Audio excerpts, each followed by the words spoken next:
ബുദ്ധൻ പഠിപ്പിച്ചിട്ടുള്ള ധ്യാനവിധികളെക്കുറിച്ച് അറിയണമെങ്കിൽ നമ്മൾ ഒരു ഗ്ലാസ്സിൽ വെച്ചിട്ടുള്ള കലങ്ങിയ വെള്ളത്തെക്കുറിച്ച് ആലോചിച്ചാൽ മതി. അതായത് ഒരുപാട് പൊടിപടലങ്ങൾ നിറഞ്ഞ അല്ലെങ്കിൽ ഒരുപാട് അഴുക്കുകൾ നിറഞ്ഞ കുറച്ച് വെള്ളം നമ്മളൊരു ഗ്ലാസ്സിൽ കുറച്ച് നേരം വെക്കുകയാണെങ്കിൽ അത് സെറ്റിലായിട്ട് അത് ക്ലിയർ ആവും.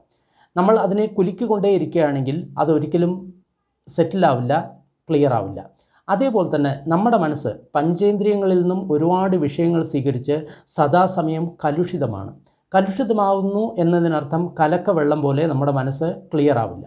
എന്നാൽ നമ്മൾ വനത്തിലോ അല്ലെങ്കിൽ മറ്റെവിടെയെങ്കിലും പോയി ഇതെല്ലാം ഉപേക്ഷിച്ച് നമ്മൾ സമാധാനത്തിലിരിക്കുകയാണെങ്കിൽ നമ്മുടെ മനസ്സ് സെറ്റിലാവും. അതായത് നമ്മൾ വെളിയിൽ നിന്ന് അതിനൊന്നും കൊടുക്കുന്നില്ല, അപ്പോൾ ഉള്ള അഴുക്കുകൾ ഓട്ടോമാറ്റിക്കായിട്ട് സെറ്റിലാവും.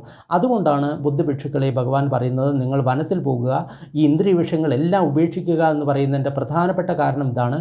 കൂടുതൽ അഴുക്കുകൾ നിങ്ങളുടെ മനസ്സിലേക്ക് ഇടരുത്. നിങ്ങൾ സമാധാനമായിട്ട് ഇതെല്ലാം വിട്ട് കഴിഞ്ഞ് കഴിഞ്ഞാൽ ഓട്ടോമാറ്റിക്കായിട്ട് ഈ അഴുക്കുകൾ സെറ്റിലാവും. അപ്പോൾ ആ വെള്ളം ക്ലിയർ ആവും. അപ്പോൾ നമ്മൾക്ക് അതിനപ്പുറത്തുള്ള സത്യം നമ്മൾക്ക് മനസ്സിലാക്കാൻ സാധിക്കും.